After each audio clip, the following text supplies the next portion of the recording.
I'd like to tell you about the strangest secret in the world.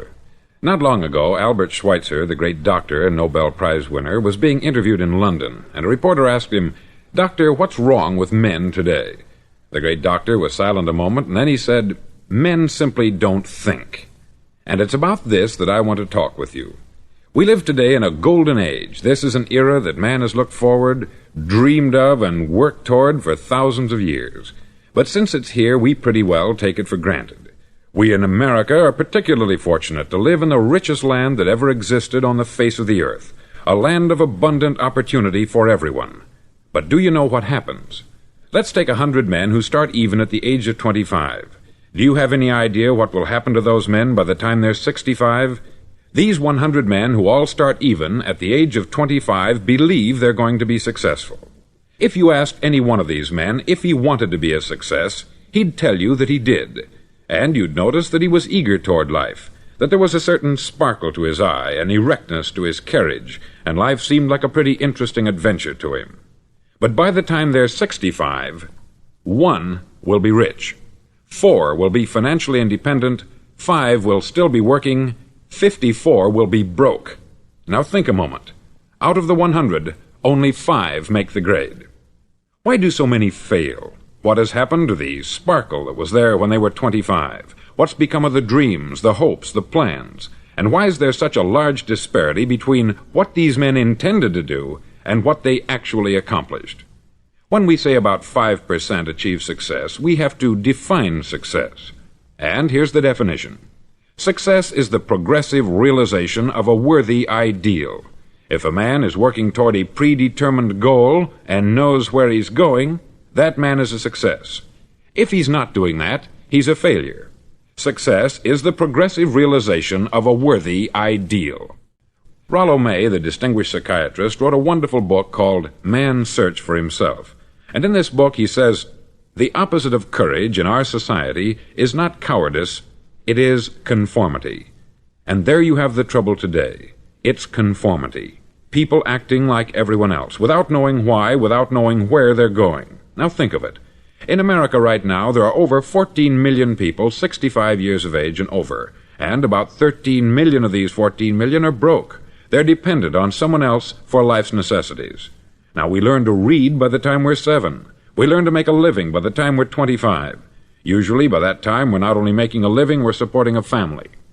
And yet, by the time we're 65, we haven't learned how to become financially independent in the richest land that has ever been known. Why? We conform. And the trouble is that we're acting like the wrong percentage group, the 95% who don't succeed. Now, why do these people conform? Well, they don't know, really. These people believe that their lives are shaped by circumstances, by things that happen to them, by exterior forces. They're outer-directed people. A survey was made one time that covered a lot of men, working men, and these men were asked this question: why do you work? Why do you get up in the morning? 19 out of 20 had no idea. If you ask them, they'll say, everyone goes to work in the morning. And that's the reason they do it, because everyone else is doing it.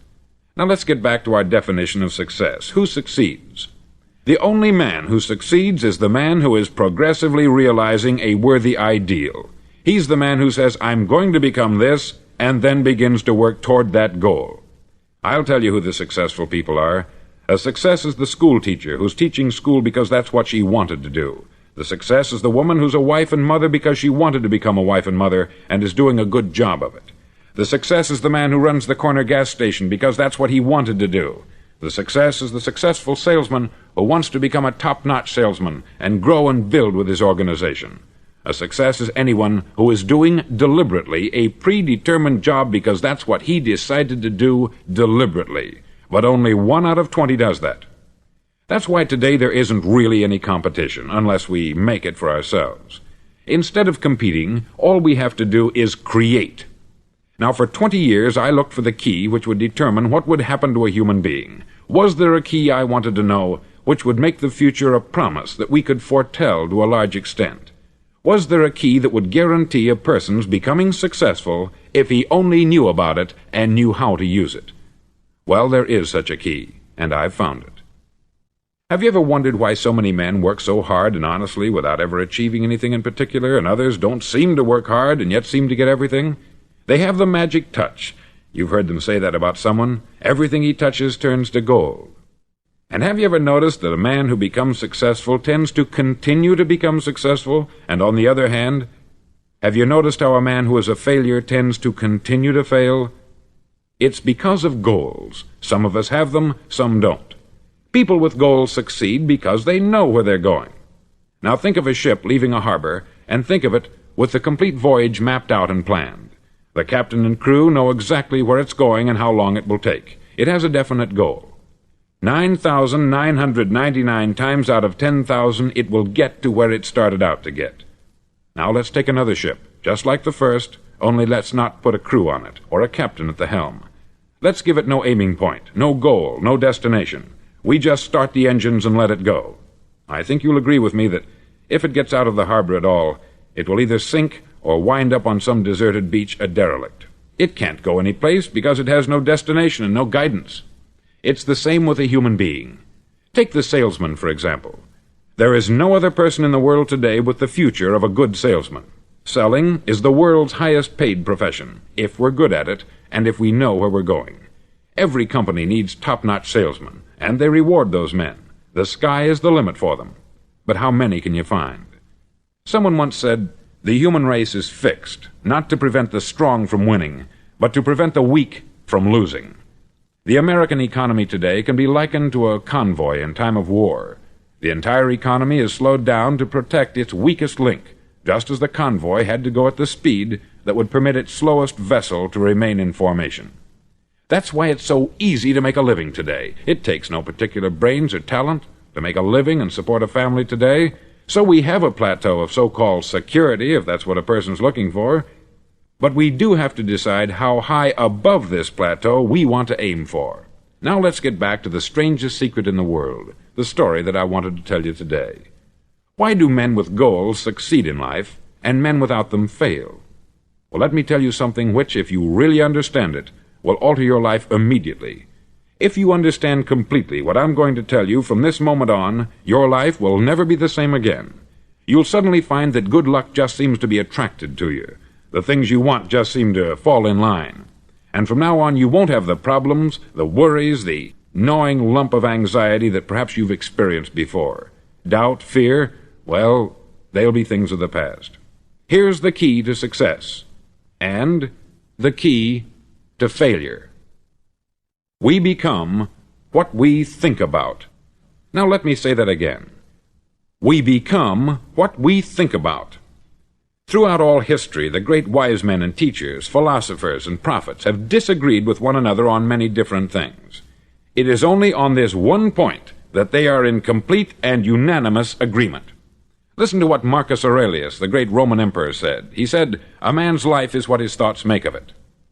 Disraeli said this, "Everything comes if a man will only wait. I have brought myself by long meditation to the conviction that a human being with a settled purpose must accomplish it, and that nothing can resist a will that will stake even existence for its fulfillment."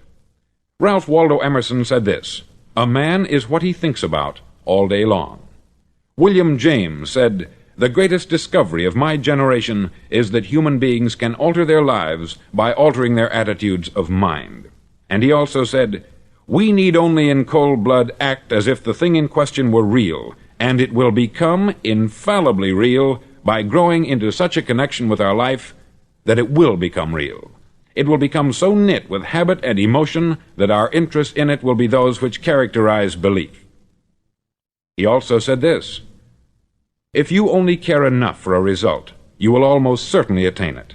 If you wish to be rich, you will be rich. If you wish to be learned, you will be learned. If you wish to be good, you will be good. Only you must then really wish these things, and wish them exclusively, and not wish at the same time 100 other incompatible things just as strongly." In the Bible you read, in Mark 9:23, "If thou canst believe, all things are possible to him that believeth." Dr. Norman Vincent Peale said this, "This is one of the greatest laws in the universe. Fervently do I wish I had discovered it as a very young man. It dawned upon me much later in life, and I've found it to be one of the greatest, if not my greatest discovery, outside of my relationship to God. And the great law, briefly and simply stated, is that if you think in negative terms, you'll get negative results. If you think in positive terms, you will achieve positive results. That is the simple fact which is at the basis of an astonishing law of prosperity and success. In 3 words, believe and succeed. William Shakespeare put it this way: "Our doubts are traitors, and make us lose the good we oft might win, by fearing to attempt." George Bernard Shaw said, "People are always blaming their circumstances for what they are. I don't believe in circumstances. The people who get on in this world are the people who get up and look for the circumstances they want, and if they can't find them, make them." Well, it's pretty apparent, isn't it? And every person who discovered this for a while believed that he was the first one to work it out. We become what we think about. Now, it stands to reason that a person who's thinking about a concrete and worthwhile goal is going to reach it, because that's what he's thinking about. And we become what we think about. Conversely, the man who has no goal, who doesn't know where he's going, and whose thoughts must therefore be thoughts of confusion and anxiety and fear and worry, becomes what he thinks about. His life becomes one of frustration, fear, anxiety, and worry. And if he thinks about nothing, he becomes nothing. Now, how does it work? Why do we become what we think about? Well, I'll tell you how it works as far as we know. Now, to do this, I want to tell you about a situation that parallels the human mind. Suppose a farmer has some land, and it's good, fertile land. Now, the land gives the farmer a choice. He may plant in that land whatever he chooses. The land doesn't care. It's up to the farmer to make the decision. Now, remember, we're comparing the human mind with the land, because the mind, like the land, doesn't care what you plant in it. It will return what you plant, but it doesn't care what you plant. Now, let's say that the farmer has 2 seeds in his hand. One is a seed of corn, the other is nightshade, a deadly poison. He digs 2 little holes in the earth, and he plants both seeds, one corn, the other nightshade. He covers up the holes, waters, and takes care of the land, and what will happen? Invariably, the land will return what is planted. As it's written in the Bible, "As ye sow, so shall ye reap." Remember, the land doesn't care. It will return poison in just as wonderful abundance as it will corn. So up come the 2 plants, one corn, one poison. Now, the human mind is far more fertile, far more incredible and mysterious than the land, but it works the same way. It doesn't care what we plant. Success, failure. A concrete, worthwhile goal, or confusion, misunderstanding, fear, anxiety, and so on. But what we plant, it will return to us. You see, the human mind is the last great unexplored continent on the earth. It contains riches beyond our wildest dreams. It will return anything we want to plant. Now, you might say, well, if that's true, why don't people use their minds more? Well, I think they've figured out an answer to that, too. Our mind comes as standard equipment at birth. It's free, and things that are given to us for nothing we place little value on. Things that we pay money for, we value. The paradox is that exactly the reverse is true. Everything that's really worthwhile in life came to us free. Our mind, our soul, our body, our hopes, our dreams, our ambitions, our intelligence, our love of family and children and friends. All these priceless possessions are free, but the things that cost us money are actually very cheap and can be replaced at any time. A good man can be completely wiped out and make another fortune. He can do that several times. Even if our home burns down, we can rebuild it, but the things we got for nothing, we can never replace. The human mind isn't used merely because we take it for granted. Familiarity breeds contempt. It can do any kind of job we assign to it, but generally speaking, we use it for little jobs instead of big important ones. Universities have proved that most of us are operating on about 10% of our abilities.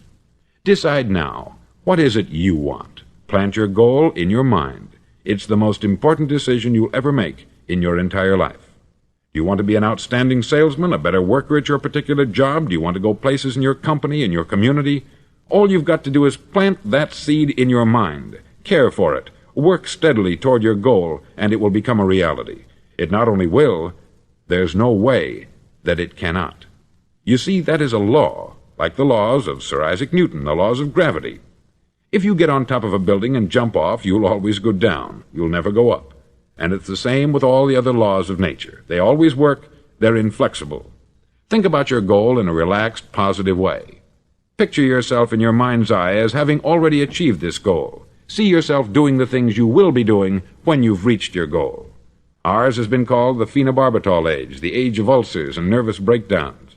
At a time when medical research has raised us to a new plateau of good health and longevity, far too many of us worry ourselves into an early grave trying to cope with things in our own little personal ways, without learning a few great laws that will take care of everything for us. These things we bring on ourselves through our habitual way of thinking. Every one of us is the sum total of his own thoughts. He is where he is because that is exactly where he really wants to be, whether he'll admit that or not. Each of us must live off the fruit of his thoughts in the future, because what you think today and tomorrow, next month and next year, will mold your life and determine your future. You're guided by your mind. I remember one time I was driving through Arizona and I saw one of those giant earth-moving machines roaring along the road at about 35 miles an hour with what looked like 20 tons of dirt in it, a tremendous, incredible machine, and there was a little man perched way up on top with the wheel in his hands guiding it. And as I drove along, I was struck by the similarity of that machine to the human mind. Just suppose you're sitting at the controls of such a vast source of energy. Are you going to sit back and fold your arms and let it run itself into a ditch? Or are you going to keep both hands firmly on the wheel and control and direct this power to a specific, worthwhile purpose? It's up to you. You're in the driver's seat. You see, the very law that gives us success is a two-edged sword. We must control our thinking.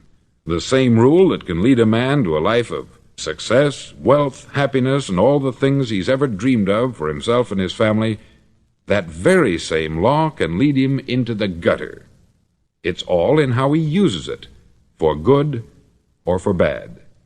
This is the strangest secret in the world. Now, why do I say it's strange, and why do I call it a secret? Actually, it isn't a secret at all. It was first promulgated by some of the earliest wise men, and it appears again and again throughout the Bible. But very few people have learned it, understand it. That's why it's strange, and why, for some equally strange reason, it virtually remains a secret. I believe that you could go out and walk down the main street of your town and ask one man after another what the secret of success is, and you probably wouldn't run into one man in a month who could tell you. Now, this information is enormously valuable to us, if we really understand it and apply it. It's valuable to us not only for our own lives, but the lives of those around us, our family, employees, associates, and friends. Life should be an exciting adventure. It should never be a bore. A man should live fully, be alive. He should be glad to get out of bed in the morning. He should be doing a job he likes to do because he does it well. One time I heard Grove Patterson make a speech, the editor-in-chief of the Toledo Daily Blade, and as he concluded his speech, he said something that I've never forgotten. He said something like this: "My years in the newspaper business have convinced me of several things, among them that people are basically good, and that we came from someplace, and we're going someplace.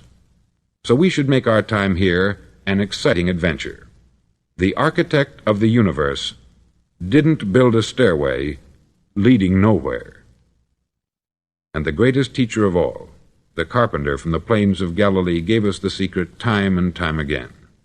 As ye believe, so shall it be done unto you. I've explained the strangest secret in the world and how it works. Now I want to explain how you can prove to yourself the enormous returns possible in your own life by putting this secret to a practical test. I want you to make a test that will last 30 days. Now, it isn't going to be easy. If you'll give it a good try, it will completely change your life for the better. Back in the 17th century, Sir Isaac Newton, the English mathematician and natural philosopher, gave us some natural laws of physics which apply as much to human beings as they do to the movement of bodies in the universe. Now, one of these laws is that for every action, there is an equal and opposite reaction. Simply stated, as it applies to you and me, it means we can achieve nothing without paying the price. The results of your 30-day experiment will be in direct proportion to the effort you put forth. To be a doctor, you must pay the price of long years of difficult study.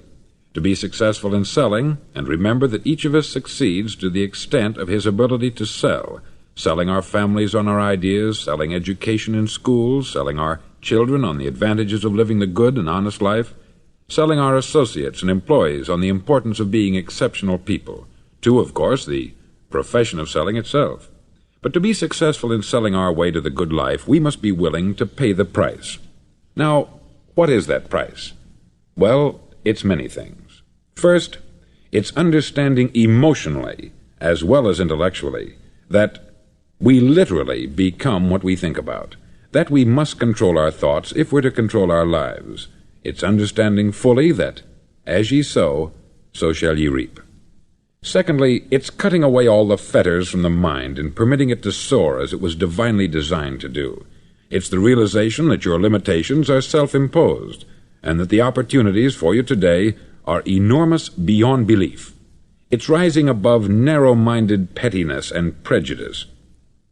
Thirdly, to use all your courage to force yourself to think positively on your own problem, to set a definite and clearly defined goal for yourself, to let your marvelous mind think about your goal from all possible angles, to let your imagination speculate freely upon many different possible solutions, to refuse to believe there are any circumstances sufficiently strong to defeat you in the accomplishment of your purpose, to act promptly and decisively when your course is clear, and to keep constantly aware of the fact that you are, at this moment, standing in the middle of your own acre of diamonds, as Russell Conwell used to point out.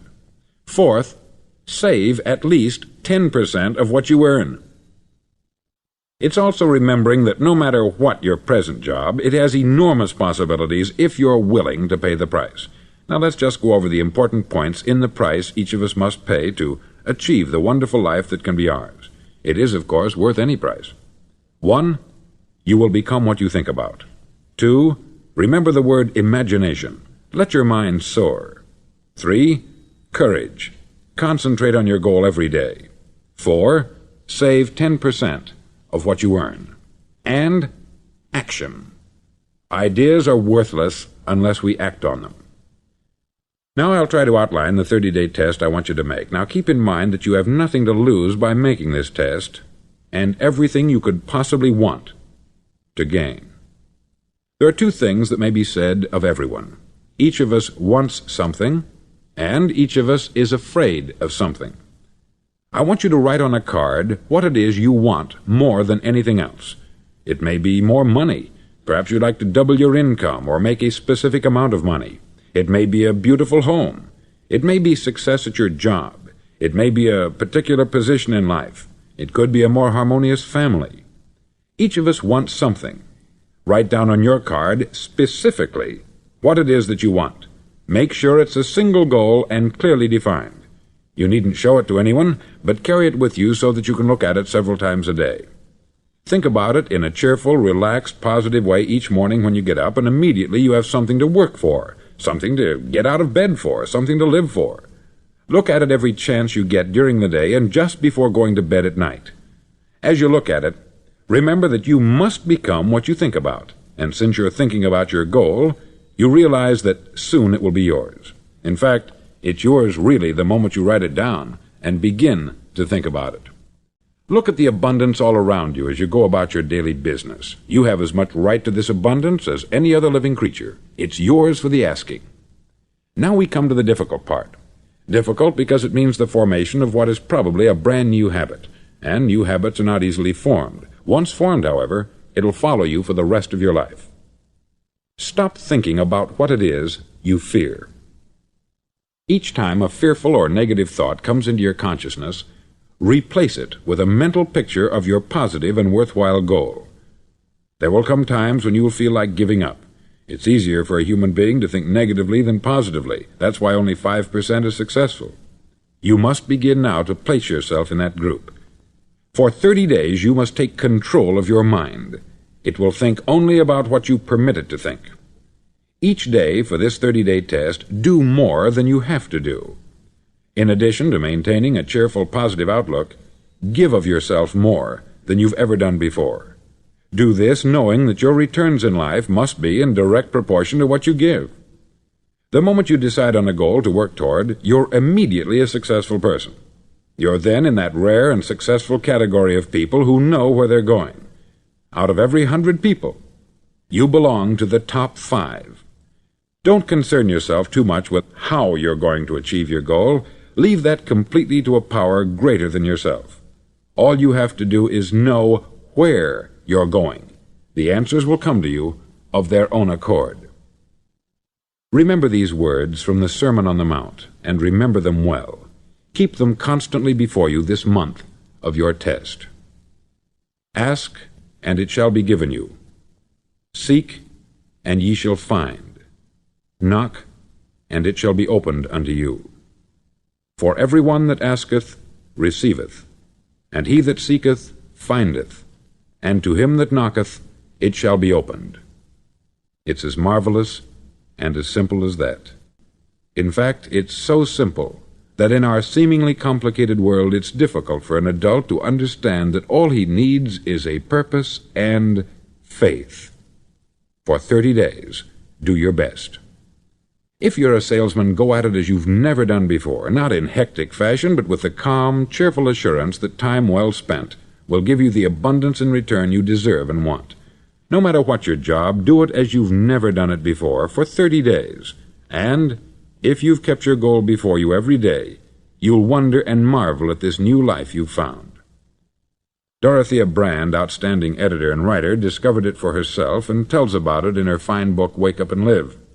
Her entire philosophy is reduced to the words, act as though it were impossible to fail.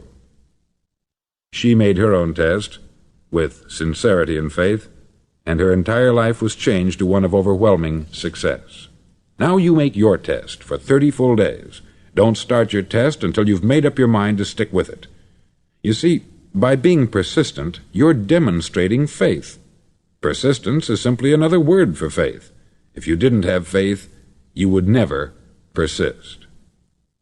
If you should fail during your first 30 days, by that I mean suddenly find yourself overwhelmed by negative thoughts, you've got to start over again from that point and go 30 more days. Gradually your new habit will form until you find yourself one of that wonderful minority to whom virtually nothing is impossible. Don't forget the card. It's vitally important as you begin this new way of living. On one side of the card, write your goal, whatever it may be. On the other side, write the words we've quoted from the Sermon on the Mount. Ask, and it shall be given you. Seek, and ye shall find. Knock, and it shall be opened unto you. Nothing great was ever accomplished without inspiration. See that during these crucial first 30 days, your own inspiration is kept at a peak. Above all, don't worry.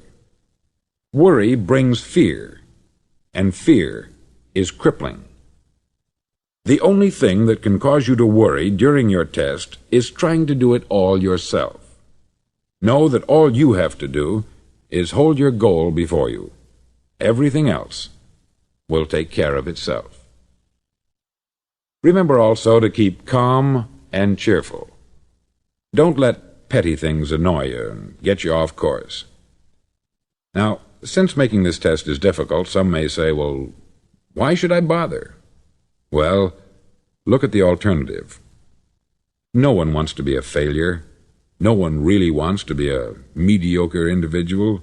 No one wants a life constantly filled with worry, fear, and frustration. Therefore, remember that you must reap that which you sow.